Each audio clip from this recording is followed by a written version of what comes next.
works in keeping God's commandments. A reading from Matthew chapter 5. Jesus said, "You are the salt of the earth. But if the salt has lost its taste, how can its saltiness be restored? It's no longer good for anything, but is thrown out and trampled underfoot. You are the light of the world. A city built on a hill cannot be hid. And no one, after lighting a lamp, puts it under a bushel basket, but on the lampstand, and it gives light to all the house. In the same way, let your light shine before others, so that they may see your good works and give glory to your Father in heaven. Do not think that I have come to abolish the law or the prophets. I have come not to abolish, but to fulfill. For truly I tell you, until heaven and earth pass away, not one letter, not one stroke of a letter will pass from the law until all is accomplished. Therefore, whoever breaks one of the least of these commandments and teaches others to do the same will be called least in the kingdom of heaven. But whoever does them and teaches them will be called great in the kingdom of heaven. For I tell you, unless your righteousness exceeds that of the scribes and Pharisees, you will never enter the kingdom of heaven." The word of the Lord. Thanks be to God. Please be seated. Sisters and brothers in faith, grace to you and peace from God our Father and from our Lord Jesus Christ. Amen. This might be hard to imagine, but back in the 1990s, I was a youth pastor, and that's what I did for a living back in those days. And I remember I had a class every single week with these high school people, and we met on Sundays, and we usually at a restaurant. And the very first Sunday that we met together, we met at a restaurant, and I remember I went and I got a cup of coffee and got it all, put my cream and sugar in it, because I'm not old enough to drink straight coffee yet, but I put it all together. And then I ran to another table and started talking to some of the people that were there. Then our food started coming, so I came back and sat down, and I took a great big swig of coffee, and I almost spit it out at the table. It was filled with salt. It was awful. What do you do when your mouth is full of salty coffee? And all the youth were around the table looking at me. They were all in on it. They knew what had happened. Well, I swallowed it. And it was like the worst thing ever. And I learned that day, you never, ever turn your back on those folks, ever. Salt cannot hide its identity, can it? Even if it's just a tiny amount in a loaf of bread or something like that, or a little bit in a slice of bacon, or a whole bunch in a cup of coffee, it cannot hide. It's there doing its work, stopping the yeast from growing, flavoring the food and raising your blood pressure, making you want to spit. Jesus says, you are salt. He did not say, become salt or anything like that. He said, you are salt already. This is a condition you already have. You're all salt already. Is that good? Is that good? I think it is. I think that's great news, because if I have to become salt, I have no idea how to do that. But if I'm already salt, if God has made me salt, that's great news. You're salt already. Nothing can change that about you. You already have this taste.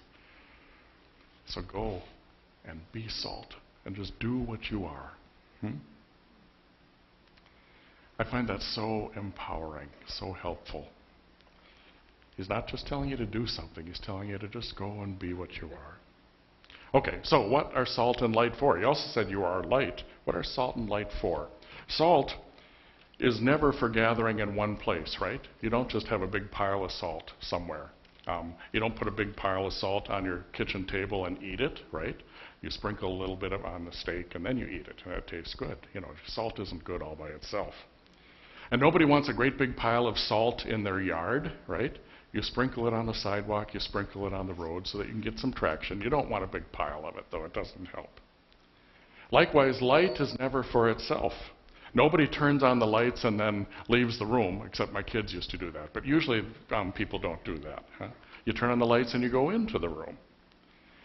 And you don't pile a whole bunch of flashlights into the trunk and then just leave them there. No, you grab one, you turn it on, you walk to the outhouse or wherever you're going, and you use that light. That's what light is for. It's something you need to get someplace. And like Jesus says, you don't light a candle and put it under a box. I mean, what a stupid thing to do. You light a candle and it gives light. I mean, have you ever, you guys, a lot of you live on lakes, have you ever noticed you can see a tiny little light all the way across the lake in the dark of night? I mean, the light is just there and you can see it, and it's meant to do that. You are salt. You are light. At my home church, we had these stained glass windows. You know about that. You've seen stained glass windows. And I remember how beautiful they were on Sunday mornings. You'd see the light coming in, and there were stories of the apostles and stuff and of Jesus in those stained glass windows, and it was just gorgeous. Have you ever seen stained glass windows at night? Usually I never saw them because I was in the church, but if you happen to be outside the church and the lights are on in there and you see these stained glass windows, and then you see the light coming out and it's just gorgeous and it's telling the story to the whole world. Huh? You are light. You are storyteller.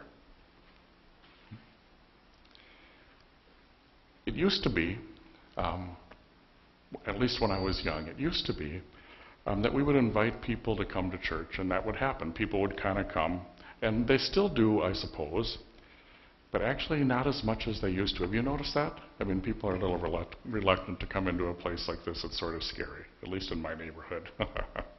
I'm talking to pastors especially. But anyway, it's not quite as it's not as natural to do as it used to be. And I think we're learning that our job is not primarily, y'all come and visit us anymore. Our job now is to go and tell, to go outside the walls and tell the news about what's going on. Do you hear the difference? Go and tell. Be salt and light out there, outside these walls. Flavor the world. Be the light of Christ like those windows wherever you go. Well, that's a little scary, because I don't know about you, but I know the rules of behavior in here. How do you do that stuff outside? That's different. What does salt and light look like and taste like out there? Sometimes it's behavior. You know, Christians sometimes behave in certain ways that are helpful. We ask ourselves, okay, what would Jesus do? And then we try to do it. That's kind of being salt and light sometimes. Sometimes it's telling our story. Just simple witness. I've heard stories about the church in England. Anyone been in London and you've seen, the big cathedrals and stuff, and they're empty. Nobody's there anymore. Nobody goes. And so the people who were coming decided, okay, we got to change this. And they decided, okay, where can we be with people? And they noticed that every Saturday night they were at the pub and talking with their friends and stuff like that. So they decided, okay, let's be intentional about this. Let's be Christian in the pub. And they started behaving that way. And so they would, talk with people and, create all those relationships they always do in the pub. And then the last half hour or so, they would intentionally have some conversations about how things were going in their lives and what they're learning and what their problems were and all that kind of stuff. And even talk about their faith occasionally. And they found that people were open to that. And these small groups started growing, and they started multiplying. And it's just an incredible thing that's happening over there right now. These groups of Christians are growing in the pubs. Wouldn't it be fun to have a Salem drinking team or something, And not that many of people actually are coming to the churches. But they're being salt, some do, but they're being salt and light out there every day. Is that what it means? Sometimes you come up against people like Julie, an 8th grader that I know.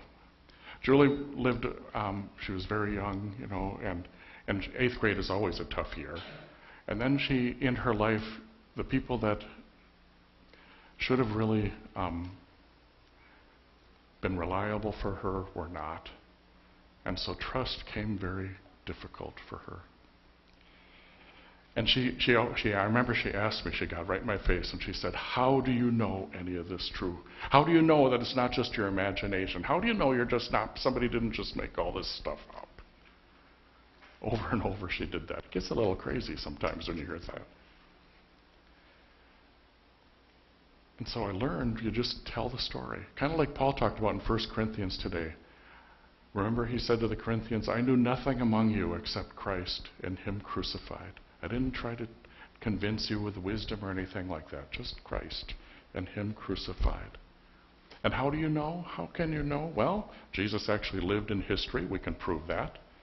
And we've got the story about how he died and rose again and how over 500 people saw him. So there's some evidence. It's not just a story. And if you want to know what God is like, if you want to know what he's like, look at this Jesus character. Look what he did. Went to a cross for us. I mean, that's kind of how it works, right? Nobody argues faith into you, but you kind of talk and you share your life and your problems. And someone makes a difference in your life. And you tell the story. One day in confirmation, I was having a bad day. I don't know what the young people were on that day, but they were full of energy and weren't really listening to me, which isn't all that unusual, but you know, that was going on that day. And I was just completely frustrated, so I decided, okay, I'm just going to tell the story. And so I started with the story of the Last Supper and told the story all the way through the resurrection.